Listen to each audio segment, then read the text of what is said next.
അവകാശങ്ങളും കടമകളും. സാധാരണ അവകാശങ്ങളും മൗലിക അവകാശങ്ങളും. ഒരാൾ ഒരു വഴി 20 വർഷമായി തുടർച്ചയായി ഉപയോഗിച്ചു വരുന്നു. ആ വഴി നിൽക്കുന്ന സ്ഥലത്തിൻ്റെ ഉടമസ്ഥാവകാശം മറ്റൊരാൾക്കാണ്. എന്നിരുന്നാലും വഴി ഉപയോഗിക്കാൻ അയാൾക്ക് അവകാശമുണ്ടെന്ന് നിയമം പറയുന്നു. ഈസ്മെന്റ് അവകാശം അഥവാ സൗകര്യാവകാശം എന്നാണ് ഇതിൻ്റെ പേര്. സ്ഥലമുടമ വഴി ഉപയോഗിക്കുന്നതിൽ നിന്ന് സൗകര്യാവകാശക്കാരനെ തടസ്സപ്പെടുത്തരുത്. ഇത് സ്ഥലമുടമയുടെ കടമയാണ്. ഈ അവകാശവും കടമയും സൗകര്യാവകാശ നിയമത്തിൻ്റെ സൃഷ്ടിയാണ്.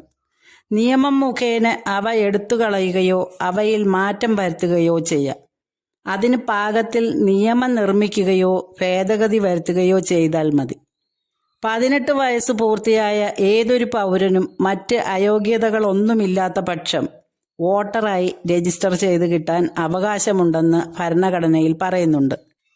അനുച്ഛേദം 326. നേരത്തെ നിർദ്ദേശിച്ച വയസ്സ് 21 ആയിരുന്നു.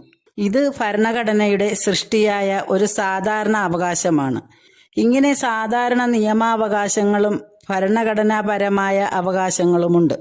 അവ ബന്ധപ്പെട്ട നിയമമോ ഭരണഘടനയോ നൽകുന്നതാണ്.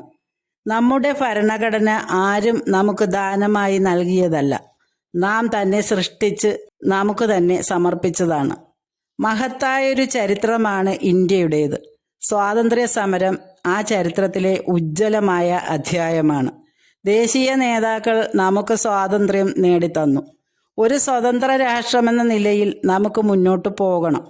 ഇന്ത്യയെ ഒരു ക്ഷേമരാഷ്ട്രമാക്കണം.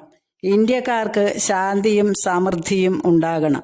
നമുക്ക് അവകാശങ്ങൾ ഉണ്ട്, കടമകൾ ഉണ്ട്, സ്വപ്നങ്ങളും ഉണ്ട്. ഇവയെക്കുറിച്ചെല്ലാം പറയുന്ന ഇവയെല്ലാം അടങ്ങിയ രാജ്യത്തിൻ്റെ അടിസ്ഥാന നിയമമാണ് ഭരണഘടന. എന്തെല്ലാമാണ് നമ്മുടെ ഭരണഘടനയുടെ ലക്ഷ്യങ്ങൾ? എങ്ങനെ ആയിരിക്കണം നമ്മുടെ രാജ്യം? ഇന്ത്യൻ ഭരണഘടനയുടെ ആമുഖത്തിൽ തന്നെ ഇതിനുള്ള ഉത്തരം ഉണ്ട്.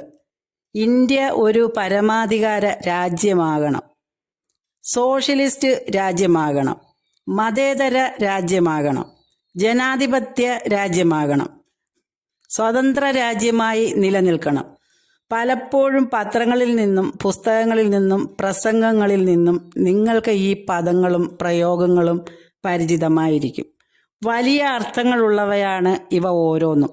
അതിനാൽ ഇവ ഓരോന്നും പ്രധാനമാണ്. മൗലിക അവകാശങ്ങൾ ഇന്ത്യൻ ഭരണഘടനയിൽ. മൗലിക അവകാശങ്ങൾ ലംഘിച്ചുകൊണ്ടുള്ള എന്തെങ്കിലും നടപടിയെടുക്കാൻ കേന്ദ്ര സർക്കാരിനോ സംസ്ഥാന സർക്കാരിനോ സർക്കാർ സ്ഥാപനങ്ങൾക്കോ സർക്കാർ നിയന്ത്രണത്തിലുള്ള സ്ഥാപനങ്ങൾക്കോ തദ്ദേശ സ്വയംഭരണ സ്ഥാപനങ്ങൾക്കോ അധികാരമില്ല. മൗലികാവകാശം ലംഘിക്കപ്പെട്ടാൽ ഏതൊരാൾക്കും നേരിട്ട് സുപ്രീം കോടതിയെയോ ഹൈക്കോടതിയെയോ സമീപിക്കാൻ അവകാശമുണ്ട്. യുക്തമായ നിർദ്ദേശങ്ങളോ റിട്ടുകളോ പുറപ്പെടുവിച്ച് പ്രതിവിധി നൽകാൻ ഈ കോടതികൾക്ക് അധികാരമുണ്ട്. രാഷ്ട്രത്തിന് നിയമനിർമ്മാണം, കാര്യനിർവഹണം, നീതി നിർവഹണം എന്നീ 3 അവയവങ്ങളുണ്ടെന്ന് പറയാം.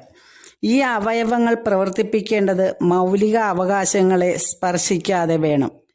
ഇനി നമുക്ക് മൗലിക അവകാശങ്ങളെക്കുറിച്ച് ചിന്തിക്കാം.